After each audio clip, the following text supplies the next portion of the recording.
النجمة بتحكي عن برج إيزيس إلهة الحماية والوفاء في أسرار الفراعنة. في أعماق معابد النور، عند بوابة منقوش عليها رمز الأم المقدسة، بتبدأ حكاية برج إيزيس، حكاية القوة الهادية والحب اللي بيشفي الأرواح.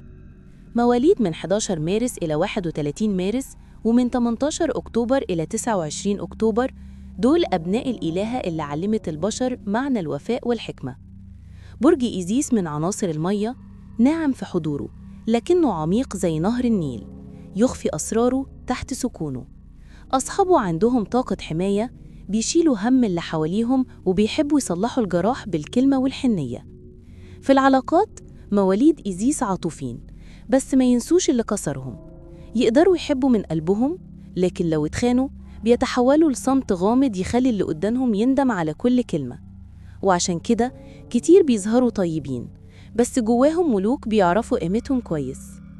رمزهم الفرعوني هو جناح الحماية اللي كان بيرسم فوق قلوب الملوك علشان يحرسهم من كل شر. أما طاقتهم فهي طاقة إحياء، دايما يقدروا يبدأوا من جديد حتى بعد أقصى سقوط.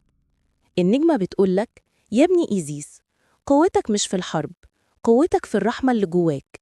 خلي نورك هادي بس ثابت، لأن اللي بيحب من طاقة النيل عمره ما يغرق. اعمل اشتراك واعرف برجك الفرعوني.